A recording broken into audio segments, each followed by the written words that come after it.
안녕하십니까. 경제학 12주차 1교시입니다.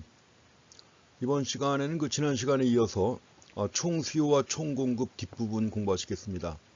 16장에 나오는 총수요와 총공급은 원래 거시경제학에서 경기변동을 설명하는 가장 중요한 내용 중에 하나입니다.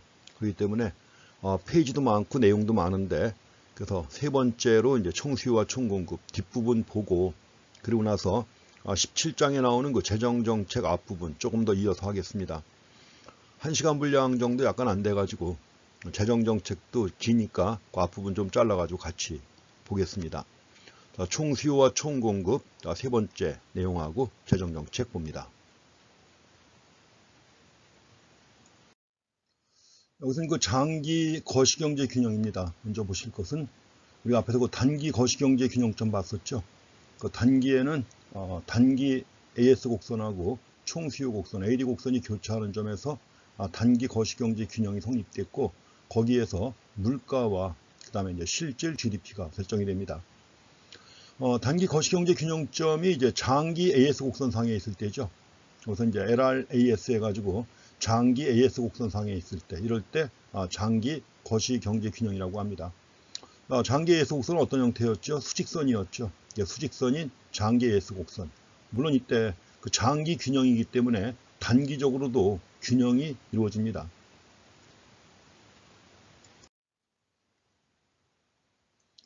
세로축에 물가 수준 표시라고 가로축에다가 실질 GDP 해서 Y라고 표시합니다. 일단 AD 곡선이 나와 있고요. 다음에 이제 단기 AS 곡선이 있습니다. 그리고 그다음 이제 장기 AS 곡선까지 그리게 되죠. 장기 AS 곡선까지 그려갖고 LRAS가 나왔을 때 이게 바로 이퀄리브리엄 롱런이 되겠습니다. 장기 거시경제 균형이고, 물론 이때 장기 AS 곡선이 위치한 산출량은 뭐죠? 잠재 산출량 또는 자연 산출량이라고 하는 것입니다. 그래서 장기 거시경제 균형이 성립된다는 것을 확인하시면 되겠습니다. 그래서 그리고 말씀드린 것처럼 장기 거시경제 균형에서는 단기도 역시 균형을 이룬다는 거, 그 장기에 포함되는 단기도 균형을 이룬다는 거 확인하시면 되겠고요. 원래 우리가 앞에서 얘기했지만 그 장기라고 하는 게 여러 개의 단기가 중첩된 거예요. 그러니까 여러 개의 단기가 중첩된 것이기 때문에 장기 균형을 이룬다고 하면 당연히 단기에도 역시 균형을 이루게 되겠습니다. 그럼 이제 장기에서도 마찬가지로 경제에 어떤 충격이 발생합니다. 우리가 수요 충격이나 또 공급 충격 얘기했었죠. 그래서 수요 충격이나 공급 충격이 있게 되면 수요 충격이 있는 경우 AD 곡선이 이동을 할 것이고, 또 공급 충격이 있는 경우에 단기 AS 곡선이 이동을 합니다. 그래가지고 경제가 새로운 단기 균형 상태로 이동하겠죠. 이게 바로 충격입니다. 충격해가지고 이제 충격이 주어진 것이고, 그래서 충격이 발생했을 때 일단 AD 곡선이 이동하거나 단기 AS 곡선이 이동한다는 거 가지고 새로운 단균형 상태로 이동하고, 시간이 지나면서 역시 장기 균형으로 수렴하게 되는 것입니다.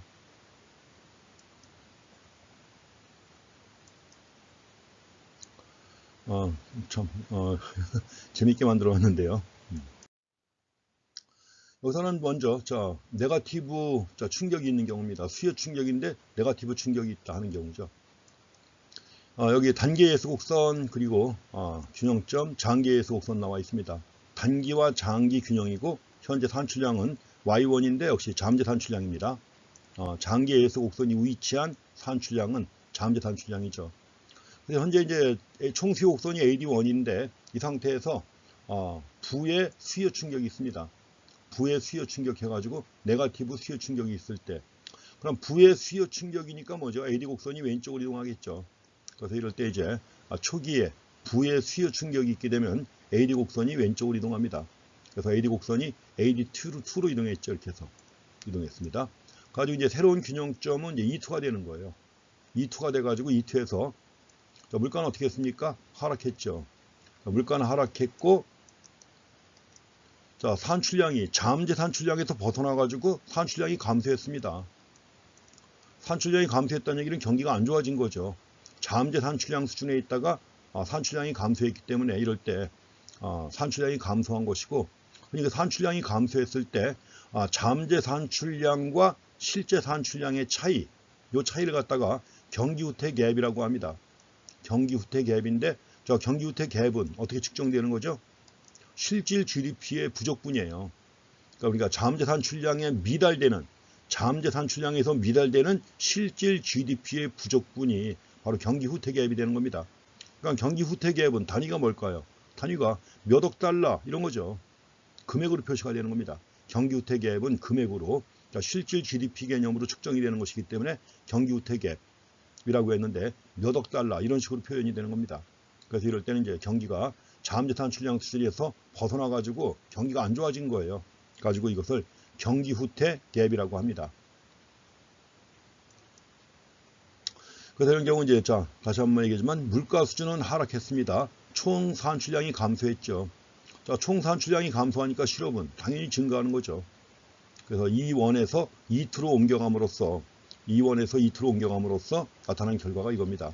물가 수준 하락했고 디플레이션이 나타납니다. 그리고 총 산출량이 감소했으니까 실업은 당연히 증가하는 것이고요. 자, 다음에는 그 정의 수요 충격이 있는 경우입니다. 여기서도 단계 예수 곡선 그리고 이제 여기서 장계 예수 곡선 상에서 현재 자음재산 출량은 Y1이고 균형점은 E1이 되겠습니다.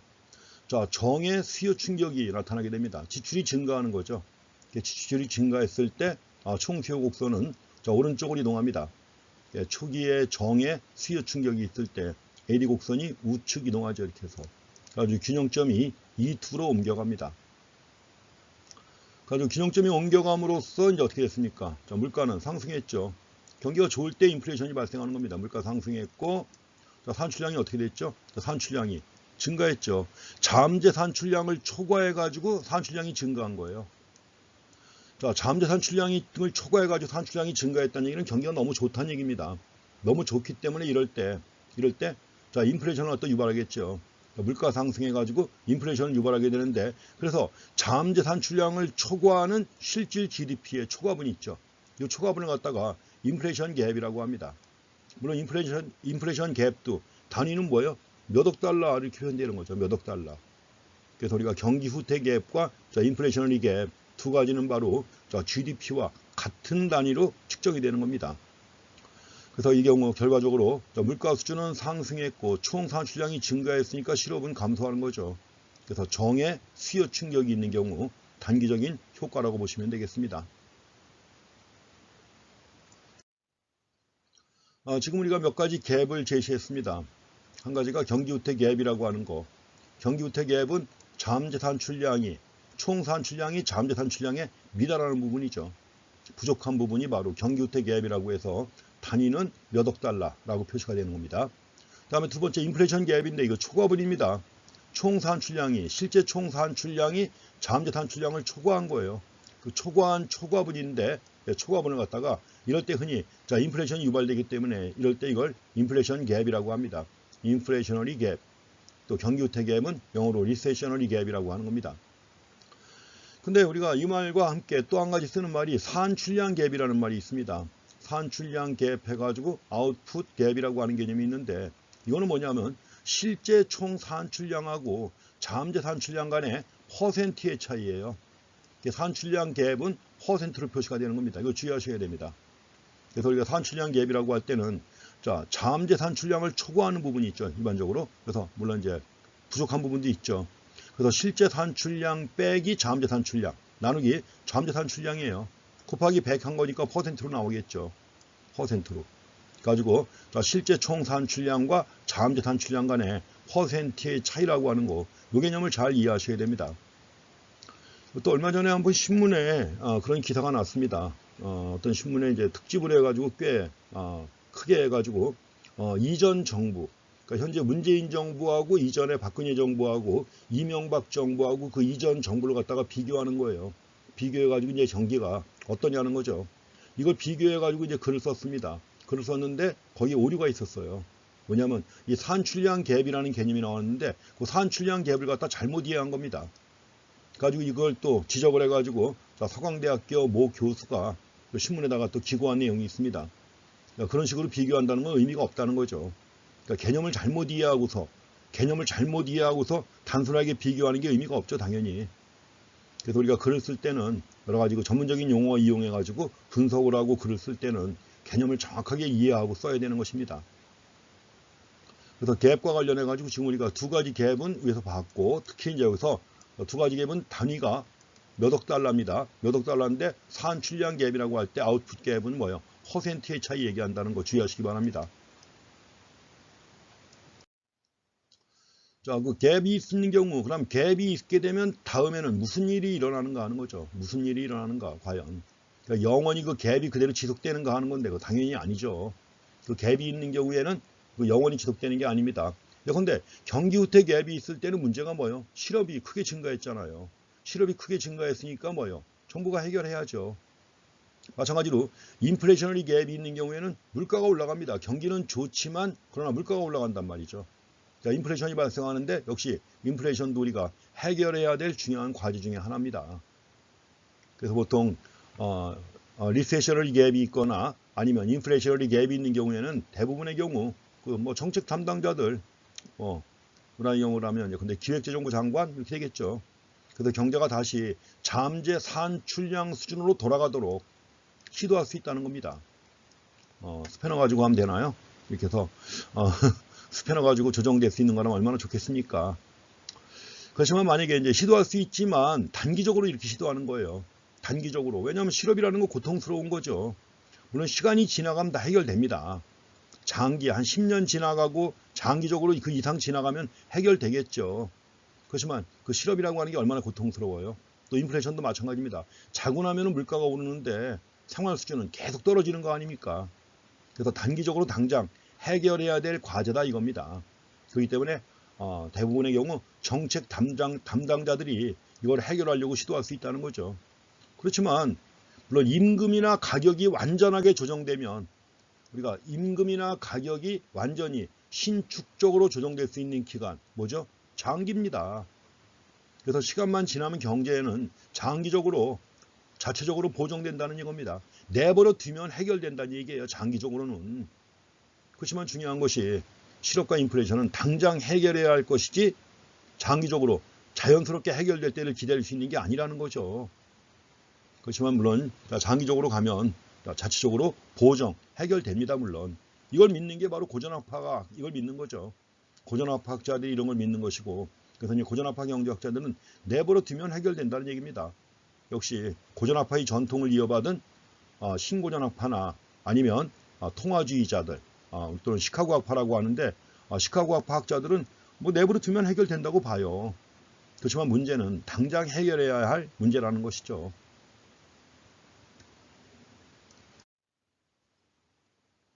그러면서도 정의 수요 충격이 있을 때 그 장단기 효과를 갖다 종합해서 보겠습니다. 자, 현재는 현재는 균형점이 2원입니다. 2원이니까 당연히 뭐죠? 여기서 단기 총수요 곡선, 단기 S 곡선, 장기 X 곡선이 다 지나가고 있습니다. 다 지나가고 있고 따라서 이때 산출량이 Y1이 뭐예요? 잠재 산출량이죠. 잠재 산출량인데 이 상황에서 정의 수요 충격이 가해진 거예요. 정의 수요 충격이 가해지면 AD 곡선이 어떻게 되나요? 오른쪽으로 이동하죠. 일단. 그래서 AD 곡선이 오른쪽으로 이동합니다.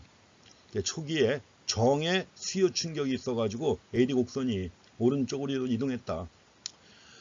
사실은 이런 내용들 공부하실 때는 흑판에 그래프 하나하나 그려가면서 또 다 공부를 합니다. 원래 그래프라고 하는 거 안 그려보면 몰라요. 눈으로만 봐가지고는 모르는 겁니다. 직접 한번 그려보셔야 돼요.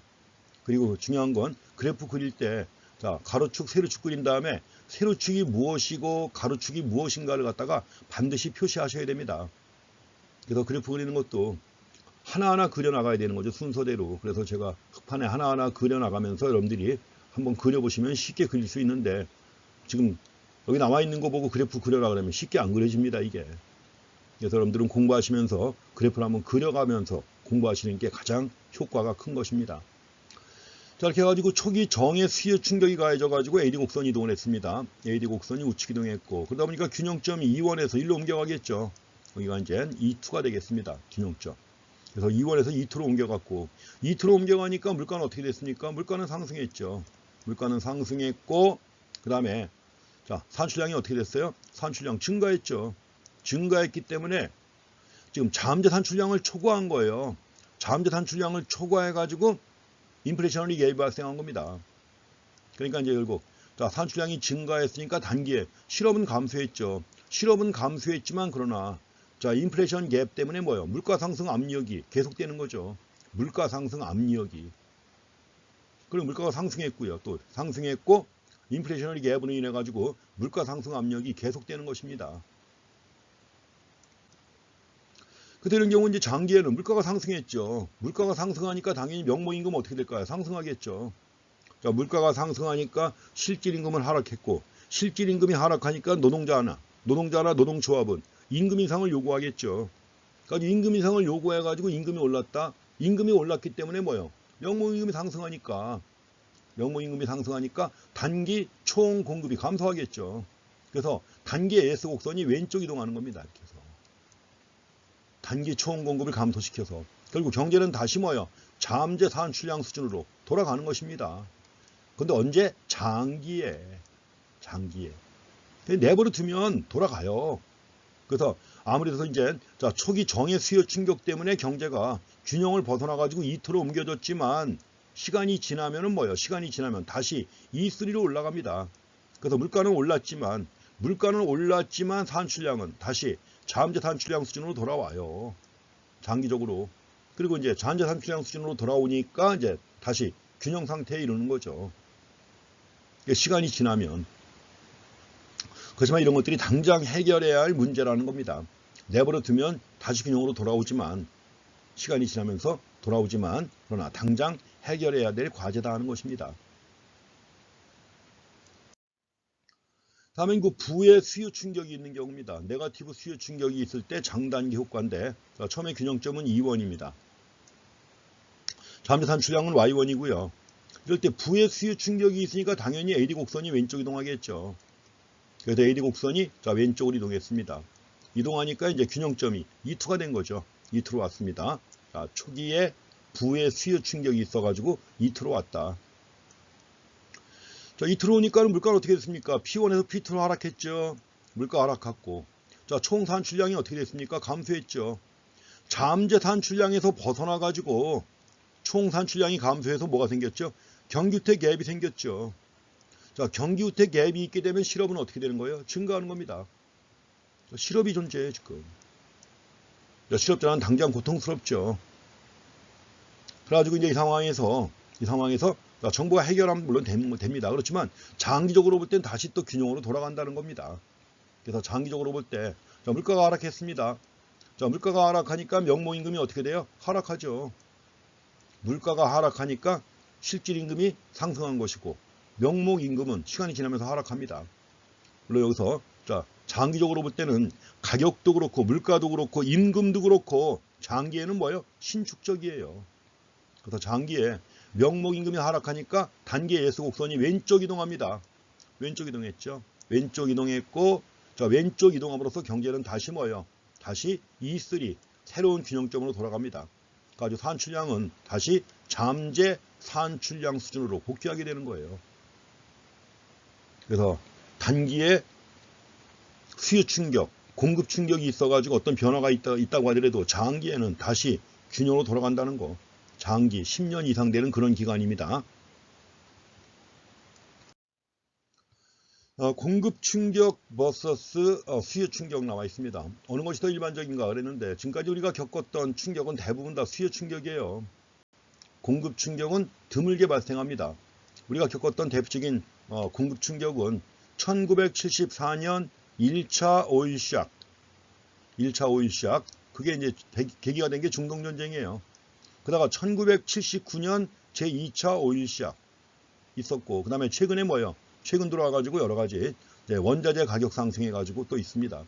그래서 크게 보면 한 3가지 정도 되죠. 1차 오일 샥, 2차 오일 샥, 그 다음에 최근에 있었던 유가 상승 해가지고 공급 충격은 드물게 발생합니다. 그렇지만 더 심각한데 왜 그러냐? 대책이 없어요. 대책이. 자, 석유파동. 자, 석유가 오펙이 담합을 해가지고 석유가가 올라가지고 세계적인 스태그플레이션이 유발된 겁니다. 대책이 뭐예요? 오펙 때려부실까요? 연합군이 다 진격해가지고 오펙 국가들 다 때려부실까요? 할 수 없죠, 이게. 대책이 없습니다, 이게. 드물게 발생하지만 더 심각하다. 마땅한 대책이 없다는 겁니다. 물론 이런 것들도 아주 빠른 기술 진보를 통해서 충격을 상쇄시키면 해결되겠지만 기술 진보라고 하는 게 하루아침에 이렇게 이루어지는 겁니까? 아니죠.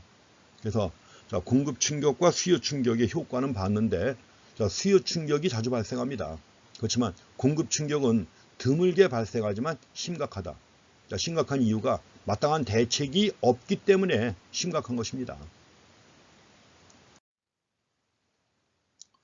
자, 거시경제 정책과 관련해 가지고 지금까지 말씀드린 것처럼 장기에는 셀프 커렉팅, 자기 보정적이라는 거 사실입니다. 장기에는 다시 또 균형으로 돌아가요. 시간만 지나면.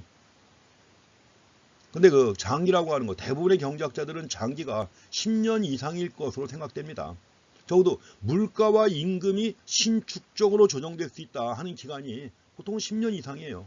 경험적으로 알 수 있습니다. 이것도 경험적으로. 그렇지만 이제 자, 실업이라든가 인플레이션 문제 10년 이상 기다리면서 해결될 것으로 내버려둘 수가 없다는 얘기입니다.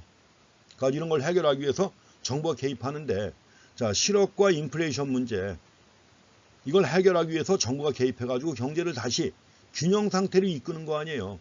균형 상태로 이끄는 이런 정책을 우리는 안정화 정책이라고 합니다. 안정화 정책 또는 경제 안정화라고 그래요. 스테빌라이제이션 팔리시라고 하는 겁니다. 그래서 경기 후퇴의 심각성을 줄이면서 왜냐하면 경기가 후퇴하면 실업이 크게 증가합니다. 또 지나친 경기 팽창도 억제해야죠. 왜냐하면 지나치게 경제가 팽창해가지고 자음재산 출량을 초과하게 되면 인플레이션이 유발돼요. 자, 경기가 후퇴하면 실업, 경기가 팽창하는 경우에는 인플레이션 둘 다 바람직한 게 못 되죠. 그래서 이걸 해결하기 위해서 이제 정부가 개입을 합니다. 그래서 이런 정부가 개입해가지고 이걸 두 가지 실업과 인플레이션을 갖다 해결하고자 하는 이런 정부의 정책을 넓게 그냥 안정화 정책이라고 하는 겁니다. 앞에서 얘기했죠. 안정화 정책은 경기 변동의 진폭을 줄이는 정점하고 저점 간의 깊이, 정점하고 계곡 간의 깊이를 갖다 우리가 진폭이라고 했는데 진폭이 크면 불안정한 거예요. 그래서 그 진폭을 줄여가지고 경기 변동을 완화시키는 이런 정책을 안정화 정책이라고 하는 것입니다. 그리고 안정화 정책의 필요성을 최초로 주장한 학자가 누구냐? 바로 존 메이나드 케인스입니다. 존 메이나드 케인스 해가지고 거시경제 분야에 원래 그 케인스 이전에도 거시경제에 대한 관심은 있었지만 경제학이 미시경제학과 거시경제학으로 분리가 되기 시작한 게 바로 케인즈로부터예요. 그래서 거시경제학 분야의 창시자가 되는 인물이 바로 존 메이나드 케인즈입니다. 자, 케인즈의 유명한 표현이 있습니다. 원래 케인즈 이전의 학자들은 대부분 다 고전학파적인 사고방식 가지고 있잖아요. 내버려 두면 장기에는 다 해결된다. 근데 케인스가 한 유명한 말이 있습니다. 장기에는 우리 모두 무덤에 있다. 이럽니다. 실업자가 소득이 없어갖고 굶어 죽은 다음에 무덤 속에 있는 다음에 해결되면 뭐하냐 이거죠. 그래서 장기는 현재 발생하고 있는 현실을 갖다가 오도한다. 잘못 이끈다는 거죠. 오도한다. 장기에는 우리 모두 다 죽는다. 경제학자들은 폭풍우가 몰아치는 중에도 폭풍이 지나가면 바다가 다시 잠잠해질 것이다. 라는 식으로 너무나도 쉽고 불필요한 답을 구하는 데만 몰두하고 있다. 근데 고전학파적인 사고방식에 바탕을 둔 경제학자들, 그렇죠. 그래서 이제 바로 당장 해결해야 할 문제이기 때문에 정부가 적극적으로 개입해가지고 문제를 해결해야 한다. 이런 식으로 제시한 학자가 바로 존 메이나드 케인즈입니다. 그래서 앞으로 이제 우리가 이제 케인즈가 제시하는 여러 가지 그 정책 처방이라든가 이런 내용들도 공부할 것입니다. 그래서 이제 안정화 정책이 바로 정부가 개입해가지고 안정화 정책을 실시하면 경기를 과연 안정화시키느냐 하는 겁니다. 이럴 때 대답은 그래요. 크루그만의 대답입니다. 정부가 수요 충격을 항상 상쇄하려고 하지는 않는다는 겁니다. 정부가 수요 충격을 항상 상쇄하려고 하지는 않는다. 왜냐하면 경기가 아주 좋을 때가 있었단 말이에요. 경기가 좋을 때. 이럴 때는 그냥 적당히 내버려두는 것도 괜찮다는 겁니다. 그래서 특히 이제 2차 대전 이후, 2차 대전 이후에 자본주의가 고도의 성장을 보이게 됩니다. 2차 대전이 끝난 이후부터 1960년대 말 내지는 70년대 초까지 아주 정부가 적절하게 정책을 써가지고 자본주의 사상 유례없는 고도의 성장을 보인 시기가 바로 그 시기예요. 그래서 자, 2차 대전 이후로 실업은 더 안정화됐고, 실업이 안정화된 상황이라면 뭐예요? 굳이 정부가 개입할 필요가 없지요. 그래서 정부는 경기가 아주 불안정할 때만 개입하면 된다는 얘기입니다. 수요 충격이 있건 공급 충격이 있건 간에 뭐예요? 어느 정도 기본적인 정도를 벗어났을 때만 정부가 개입하면 된다는 얘기입니다. 늘 개입하는 게 아니라. 이렇게 해갖고 실제 여러 가지 대공황기의 이런 상황 통해서 물론 실업률 최고였죠. 25%라고 그랬죠. 미국의 실업률이. 대공황 때 그랬었고요. 그렇지만 경기가 늘 호황과 불황이 반복되는 건 당연한 건데 아주 심각할 때만 정부가 개입하면 된다는 것이죠. 자, 이렇게 해가지고 우리가 총 수요, 총 공급 모형에 대해서는 이렇게 해가지고 살펴보시면 됩니다. 물론 이걸 가지고 이제 더 많은 내용을 볼 수도 있지만, 지금 우리가 공부하는 것이 이제 초보적인 경제학 원리를 갖다 공부하는 것이기 때문에 이 정도에서 이제 보고 다음 챕터로 넘어가셔야 됩니다. 지금 시간이 너무 좀 이르기 때문에 다음 챕터를 조금 집어넣었습니다. 다음 챕터도 그 중간 이후에 가게 되면 내용이 상당히 많습니다. 그래서 다음 챕터가 뭐냐? 바로 재정정책입니다. 재정, 영어로 피스칼 팔리시라고 하는 거예요. 그러니까 정부가 개입해가지고 정책을 실시하는 겁니다. 우리가 대표적인 정책 수단에 두 가지가 있죠. 우리가 정책은 목표에 따라서 구분하기도 하고 정책 수단에 따라서 구분하기도 하고 정부가 개입하는 방법에 따라 구분하기도 합니다. 근데 여기서는 수단, 정부가 개입한다고 할 때 어떤 수단을 이용할 것이냐 하는 거죠. 그래서 정부가 직접 개입해가지고 조세와 정부 지출이라고 하는 이런 걸 재정수단이라고 그래요. 재정수단을 이용하면 재정정책. 반면에 중앙은행이 개입해가지고 중앙은행도 요새 신문에 많이 나오죠. 미국 같은 경우에도 페드라고 해서 많이 언급되고 있습니다.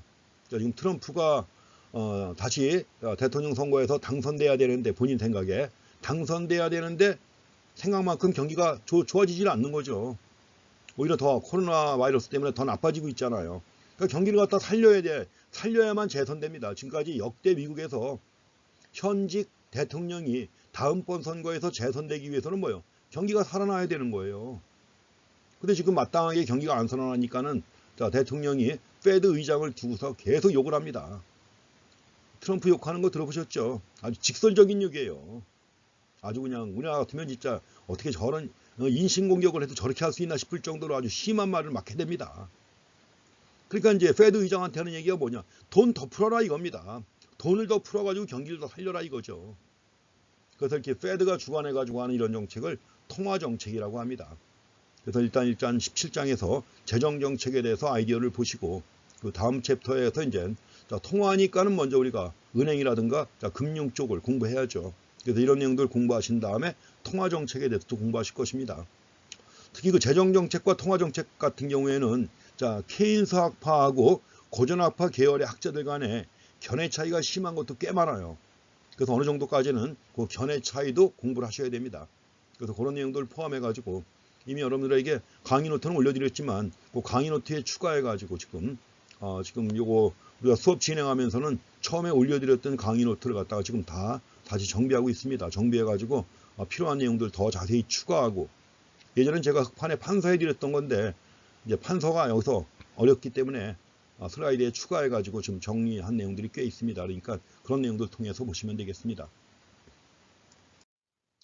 재정정책인데 재정정책의 수단은 주로 정부 지출과 조세입니다. 정부 지출과 조세. 재정 수입이죠. 이건 이게 재정 수입이고 지출은 재정 지출입니다. 그래서 그 수입과 지출이 어느 정도가 되는가 하는 걸 비교해 놨는데 이것도 굉장히 중요하죠. 왜냐하면 수입보다 지출이 많으면 적자 아닙니까? 지금도 많은 나라가 채권, 국채, 국가 부채가 엄청 증가한다는 것이 계속 지금 IMF나 OECD나 이런 데서 나오고 있는 경고입니다. 그러니까 한국의 경우에도 지금 이제 정부 부채가 너무 빠르게 증가하고 있다는 거죠. 물론 이제 갚을 능력이 되느냐 하는 걸 보는 거니까 그런 측면에서는 그렇게 심각하게 보지는 않습니다. 한국 경제의 경우 아직은. 그렇지만 이제 많은 나라의 경우 국가가 상환하는 능력이 안 되는데 부채가 너무 많다. 이게 심각한 거죠. 그래서 이제 미국 같은 경우에도 보게 되면 미국도 지금까지 재정 적자를 갖다가 면해 온 적이 한 번도 없는 나라가 미국입니다. 그러니까 조세 수입은 이 정도인데 정부 지출은 더 많죠. 일본도 마찬가지입니다. 한국도 마찬가지고요. 그 대부분의 국가에서 조세 수입보다 지출이 많은 게 더 일반적이에요. 자, 이렇게 해가지고 여기서 퍼센트로 표시해놨는데 이 퍼센트로 표시한 것은 바로 GDP에 대한 퍼센트 비율입니다. GDP에 대한 퍼센트 비율. 그래서 정부 수입의 GDP에 대한 비율, 또 조세 비율 해가지고 표시해 놓은 건데, 자, 이런 흐름을 갖다 보이고 있습니다. 그래서 정부는 일단, 자, 이 사업을 하려면 재원이 필요한데 그 재원은 주로 조세를 통해서 조달하죠. 예, 조세 수입을 통해서 자, 수많은 프로그램에 자금을 조달하는데 그 정부 프로그램 중에 대표적인 것이 정부 이전 지출이 있습니다. 이번에 정부가 재난지원금 줬죠. 재난지원금이라고 해서 줬는데 저도 일단 100만 원 받아가지고 제 아들하고 딸이 나누자고 그래서 n분의 1씩 나눠주고 나머지 갖고 제가 그래서 이제 다음에는 같이 식사할 때도 나눠줬으니까 같이 식사할 때도 뭐요? 더치페이 하자고 그래야죠. 그래서 그런 거 받았습니다만 그럼 제가 100만 원을 받았다. 그럼 100만 원 받았기 때문에 당장 그 대가로 내는 게 있습니까? 없지요. 이런 걸 이전 지출이라고 합니다. 이전 지출, 영어로 트랜스퍼라고 그래요. 그냥 옮겨가는 겁니다. 그냥 옮겨가는 거예요. 반대급부는 없습니다. 반대급부가 없이 그냥 옮겨가는 거예요. 이거 없어요. 나한테 100만 원 나왔다고 해서 내가 반대급부가 있는 게 아니죠. 근데 우리가 모든 거래는 다 반대급부가 있잖아요. 시장에 가서 돈 내야만 물건 받죠. 물건 내가 집어오는 대가로 돈 내지 않습니까? 음식점 가서 밥 먹는 대가로 돈 내잖아요. 모든 거래는 다 대가가 있지만 그러나 정부 이전 지출은 그런 대가가 없습니다. 원래 대가가 없는 이런 지출에다가 이전이라는 말 다 써요. 이전 또는 트랜스퍼. 마찬가지로 국가 간의 거래에도 이전 거래가 있습니다. 자, 국가 간의 거래에서 이전 거래 그러면 뭐죠? 그런데 무상 원조 같은 거 있지 않습니까? 무상으로 지원해주고 원조해주는 거. 이번에도 우리가 많은 나라에 대해서 마스크라든가 의료장비 같은 거 많이 그냥 무상으로 지원했습니다. 특히 뭐 6.25 참전 군인들, 이런 사람들, 생존자들이 있는 나라들 많이 지원했죠. 무상입니다. 이런 것들이 나중에는 어떻게 잡혀요? 이런 것들을 갖다가 하는 장부가 금융거래표라든가 여러 가지 장부가 있죠. 국제수지표가 있고 한데 국제수지표에서는 이런 걸 이전 거래에 포함을 시켜요. 무상으로 가는 것이기 때문에. 마찬가지로 이전이라는 말 주의하시기 바랍니다. 이전 지출 또는 이전 거래. 그러면 반대급부가 없는 일방적 거래다 하는 거. 그래서 정부 이전 지출도 마찬가지로 정부가 가게에다가 지급하는 건데 뭐요? 대가를 받지 않는 겁니다. 이럴 때 이걸 이전 지출이라고 합니다. 뭐 예컨대 뭐 노인수당 같은 거 있죠. 정부가 주는 거. 또 장애인 수당도 있죠. 또 생활능력이 없는 사회적 약자들에 대해서 뭐요? 흔히 공적 부조라고 해가지고 돈 주는 게 있습니다. 이런 것들은 일방적인 거예요. 물론 또 한 가지 사회보험도 있습니다. 사회보험 해가지고 경제적인 어려움으로부터 가게들을 갖다 보호하기 위해서 시행되는 건데 사회보험이에요. 가지고 이것도 이것도 넓게는 이전 지급이라고 해서 포함을 시킵니다. 여기에 나오는 게 이제 사회보장, 물론 이제 사회보장은 가장 넓은 개념이에요. 이게 지금 한국하고 약간 상황이 다릅니다. 크루그만이 쓴 책이기 때문에 미국을 중심으로 해서 써놓은 책이에요. 한국은 어떻게 구분하느냐 하면 우리가 넓게 사회보장이라고 합니다. 사회보장이고 이 사회보장을 둘로 구분해가지고 사회보험하고 공적구조 두 가지가 있어요. 사회보험하고 공적구조 두 가지가 있는데 사회보험이라고 할 때는 사회보험, 소셜 인슈어런스입니다. 흔히 사회보험이라고 할 때는 흔히 언급하는 4대 사회보험이 있죠. 4대 사회보험 뭐가 있나요? 국민연금보험, 그 다음에 뭐요? 국민건강보험 있죠. 고용보험이 있지요. 산업재해 보상보험이 있죠. 네 가지입니다. 국민연금보험, 그 다음에 건강보험, 그 다음에 고용보험, 산업재해 보상보험. 근데 이런 사회보험의 경우에는 본인도 비용의 일부를 부담해요. 그래서 보통 일반 회사 다니는 경우에는 회사가 3분의 1, 국가가 3분의 1, 본인의 3분의 1, 셋이 부담하는 거예요. 3자 부담. 공무원인 경우에는 2자 부담이죠. 본인과 국가가 2자 부담인데 본인도 일부를 부담해요. 사회보험은. 그렇지만 이제 그것도 안 되는 사람들이 가입하는 게 공적부조입니다. 공적부조라고 하는 것은 국가가 비용 전부를 갖다 부담하는 거예요. 국가가 비용 전부를 갖다 부담하는 것이기 때문에 이 공적부조라고 하는 거, 공적부조라고 합니다. 공적부조가 바로 어디에 해당하는 거예요? 이전 지출에 해당하는 겁니다. 이게 공적 부조가 이전 지출에 해당하는 거. 이렇게 해갖고 이렇게 해서 현재 그 정부가 조세를 바탕으로 해가지고 특히 사회보장을 위한 넓게 가장 넓은 의미의 사회보장이에요. 사회보장을 위한 걸 실시하고 있고 이것뿐만 아니라 또 뭐예요? 이제 정부가 지출을 통해서 말씀드린 것처럼 경기 회복을 위해서 경제 안정화 정책을 실시한다든가 등등 하고 있는 것이죠.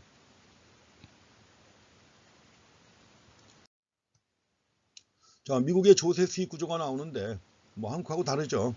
그래서 이제 뭐 개인 소득세 해가지고 나오고 두 번째 이제 법인세, 두 번째가 이제 많은 게 사회보장세입니다. 그다음에 이제 법인세도 큰 비중을 차지하는데 미국 같은 경우에는 법인세를 갖다 크게 인하했죠. 한국은 아직도 높은 수준 그대로 있고 오히려 올렸습니다. 이게 지금 뭐 많은 경우 아우성이죠. 법인세 내려라 이겁니다. 그래서 어쨌든 간에 어떻게 될지 모르겠지만 이런 것이 있고 뭐 기타 세금 해가지고 여러 가지 유형의 세금이 있다는 거.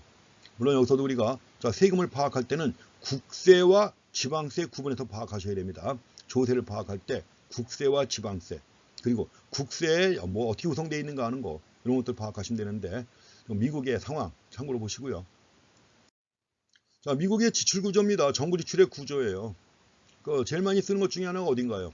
자, 정부 구매라고 합니다. 이거는 정부 지출인데 이걸 정부 구매라고 그래요. 왜 이거 구매라고 하는 말 쓰는 이유가 뭐냐면 이전 지출과 구분하기 위해서 하는 겁니다. 이전 지출과 구분하기 위해서 정부 구매해가지고 government purchase라고 그래요. government purchase인데 그중에서 가장 큰 비중을 차지하는 게 뭐냐? 국방과 교육입니다. 한국도 만만치 않아요. 한국의 경우에도 국방, 교육이 아주 큰 비중을 차지합니다. 그래서 이제 세부적으로 본다 그러면 국방이 있고 또 교육이 있죠. 뭐 기타 재화 서비스가 있는데 이거는 여러 가지가 합쳐진 거예요. 합쳐졌기 때문에 비중은 커도 자를 수 있는 게 아닙니다. 그래서 사회보장도 큰 비중을 차지하죠. 여러 가지 뭐 노인 의료보험, 뭐 국민 의료보험 등등 여러 가지 차지합니다. 그래서 정부 구매라고 해가지고 별도로 government purchase 해가지고 별도로 따지셔야 돼요. 이전 지출을 뺀 나머지를 정부 구매라고 합니다. 우리가 G에 가서 이제 총 수요 얘기할 때도 우리가 앞에서 G를 갖다가 포함시켰죠. 그 G 안에는 정부 구입만 포함되는 겁니다. 이전 지출은 포함이 안 되고요. 그래서 정부 구매 이런 구조를 보이고 있다는 거 참고로 보시고요. 그래서 정부 이전 지출이라고 해가지고 이런 것들이 또 가장 큰 비중을 차지하는 측면도 있다는 건데 미국입니다. 그래서 앞으로 이제 우리가 그 정부 예산과 총 지출해가지고 국민소득 항등식이죠 이게. GDP 앞에서 본 바가 있죠. GDP를 갖다 Y로 표시를 할 겁니다. Y. 그래서 Y는 C 더하기 C가 뭐예요? 소비 지출이고요. I는 뭐예요? 투자 지출입니다. 자, G는 정부 구매예요. 이게 정부 구입. 여기서 얘기하는 G가 바로 정부 구입을 얘기합니다. 정부 구입. government purchase입니다. 그 다음에 이제 수출에서 수입을 뺀 거죠. 순수출입니다. 자, 수출에서 수입을 뺀다고 했는데 수입은 왜 뺀다고 그랬죠? 수입은 수입한 거, 소비하는 것 중에 수입이 포함되어 있어요. 우리가 소비할 때 수입품 소비하죠. 기업이 투자할 때 기업이 뭐 기계를 설치하거나 설비를 갖다 확장한다 이럴 때도 수입한 기계, 수입한 설비가 포함됩니다. 또 G도 마찬가지예요. 정부가 구입하는 것 중에도 외국에서 구입해오는 항공기 이런 거 있잖아. 이런 거 있죠. 그거 다 수입에 들어가는 거니까 빼야 돼요. 뭐 빼지 않으면 두 번 계산됩니다. 그래서 GDP는 C 더하기 I 더하기 G 더하기 X-M. 앞으로 경제학 공부하다 보면 아주 지겹게 많이 볼 식 중에 하나입니다. 그래서 뒤에서 좀 더 깊이 있게 들어가면 소비 함수를 별도로 만들어야 돼요. 소비 함수를 뭐 C는 A 더하기 BY다 이런 식으로. 투자 함수도 별도로 만듭니다. 요거는 이제 정책 변수기 때문에 일정하다고 보고 수출 함수, 수입 함수 만들어 가지고 이걸 종합적으로 다 함수로 만들어 가지고 뭐요? 균형 GDP도 계산해야 되고 것들이 좀 더 깊이 있게 공부할 때 해야 되는 거예요. 이런 것들은 나중에 거시경제학에서 공부하실 겁니다. 이런 경우 이제 정부가 직접 통제하는 것은 당연히 G를 직접 통제하죠. 정부의 정책 변수기 때문에 정부가 직접 결정합니다. 반면에 간접적으로는 C하고 I에 영향을 미치는데 간접적으로 C하고 I에 영향을 미치게 되는 것은 바로 뭐냐? 조세를 통해서 세금을 많이 걷어요. 세금을 갖다 많이 거두게 되면 소비 감소하겠죠. 세금 많이 거두게 되면 기업도 투자가 감소합니다. 또 한 가지 이전 지출이 있습니다. 이전 지출은 가계 소득에 직접 영향을 미쳐요. 그렇죠? 왜냐면 자, 가게가 재난지원금 받았다. 100만 원 받았어요. 그럼 그만큼 소득이 증가한 효과죠. 그래서 조세와 이전 지출에 의해서 영향을 받습니다.